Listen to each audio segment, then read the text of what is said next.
tema kita hari ini tentang Al-Quran. Dan mudah-mudahan kita diberikan insya Allah kelancaran untuk bahasan kita.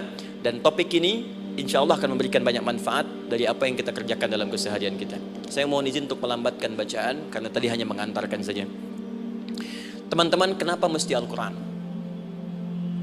Apa esensi Al-Quran? Dan kenapa Al-Quran diwahyukan pada Nabi Muhammad SAW? Apakah khusus untuk sekedar dibaca?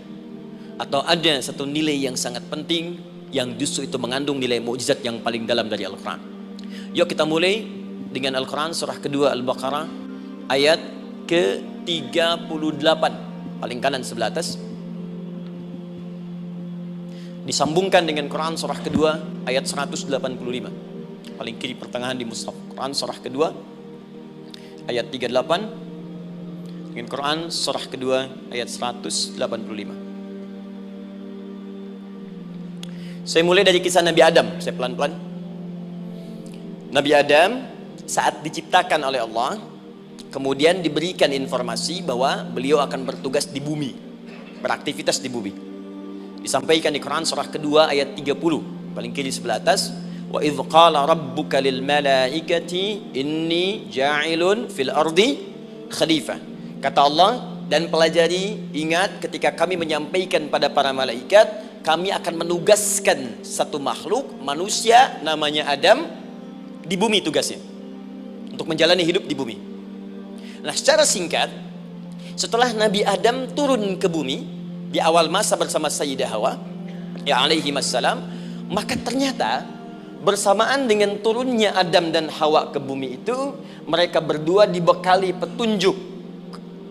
Yang dengan petunjuk itu, ini yang dahsyat, Allah jamin semua aktivitas hidupnya dari mulai yang sederhana sampai yang kompleks, pasti jika diikuti petunjuk ini, dia akan senang menjalaninya dan akan tenang mendapatkan hasilnya. Ya, perhatikan kalimatnya. Quran surah kedua ayat 38. Fokus. Qul nahbitu minha jami'a. Kata Allah, sekarang tiba saatnya Adam, Hawa, turun kalian ke bumi. Kalau setan kita tinggalkan aja ya. Ini kita bahas Adam dulu. Turun kalian semua ke bumi. Fa imma ya'tiyannakum minni huda. Maka nanti sejak kalian tiba di bumi itu, aku akan turunkan satu petunjuk disebut dengan hudan namanya. Hudan. Fokus. Faman tabi'a hudaya, maka jika Anda dan keturunanmu mengikuti semua detil di petunjuk ini, fala khaufun 'alaihim wala hum yahzanun, maka aku pastikan engkau dan seluruh keturunanmu akan menjalani hidup di muka bumi dengan tenang dan senang. Fala khauf, khauf itu gelisah, takut. Lawan dari takut apa? Tenang. Lawan dari gelisah, tenang. Kata Allah, jika Anda mengikuti tuntunan hidup yang ini, maka saya jamin semua hidupmu tenang. Walahum yahzanun, dan saya pastikan selama hidup di muka bumi itu kalian tidak akan pernah bersedih. Senang. Lawan sedih itu senang. Jadi ternyata kita itu diminta tugas di bumi itu bukan untuk dipersulit. Jadi kalau ada yang hidup sampai saat ini sedih deh, di rumah tangga sedih, di kantor nggak tenang, pasti di antara poinnya bukan nggak mampu senang, tapi boleh jadi yang hidup ini tidak membaca petunjuk kehidupannya. Anda kerja di perusahaan, teman-teman ada yang di Pertamina, ada yang di yang lain. Kalau Anda nggak ikuti petunjuk, kan pekerjaan tidak akan berlangsung dengan nyaman kan?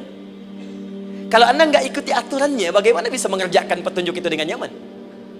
Maka apalagi hidup yang kompleks, kata Allah, sejak Adam saya turunkan, sudah ada petunjuk kehidupan, saya namakan dengan hudan.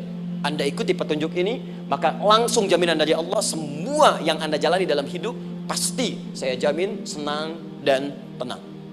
Petunjuk ini disebut apa? Hudan.